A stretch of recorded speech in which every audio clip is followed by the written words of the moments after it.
The International Monetary Fund has admitted it made mistakes during its handling of the Eurozone crisis. An investigation into the organisation's conduct was carried out by the IMF's own watchdog.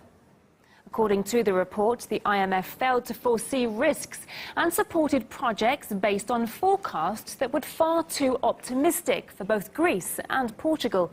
The IMF is also being accused of giving in to political pressure in handling the Eurozone crisis. One of its mistakes includes failing to restructure the Greek debt, something essential when a burden is unsustainable. The Commission also notes there was no open discussion on all available options for Athens. Global markets expert Patrick Young gave us his take on the situation. Effectively, all of the rules of the bank were broken, and the problem we have here is a degree of crazed groupthink. Remember, one of the things that happens in the sort of the global world carve-up of how these international institutions are run is that traditionally the IMF tends to be run by a European. Everybody ended up thinking the same way. They got to think that the euro was more important than the citizenry of the world, that the European Union's attempt to create a single currency was more important than the world's financial interests. And thus rules were broken, and more importantly, and this is really the disgusting thing, ultimately meetings took place, clandestine meetings of which we have no record, we do not know who met, and they ended up defining the future of the Greek people, and that's disgusting.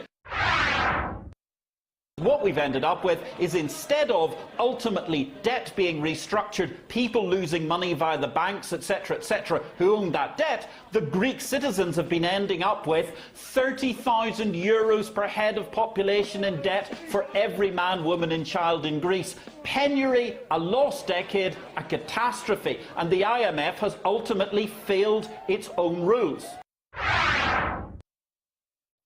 Now what's going to happen is we're actually talking that maybe once again there's going to have to be a third bailout, and of course what we've seen is the IMF's board of directors are now going to have to say, well, do we finally follow our rules, or are we going to be once again supplicant, the poodles of Brussels, agreeing to whatever the European Union wants in order to save and salvage the fetidly incompetent euro project that is destroying the Mediterranean economy, thanks to the hubris of a European Union which is more interested in its idiotic political manoeuvring rather than the benefit of the citizenry of Europe.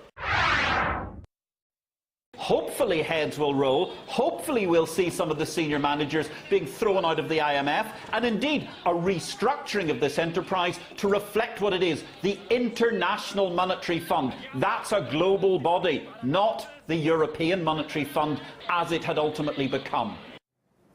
Next on RT, Redacted Tonight talks about the stories the mainstream media failed to mention and provides new angles on the ones they did. But if you're watching us in the UK or Ireland, it's Lara King.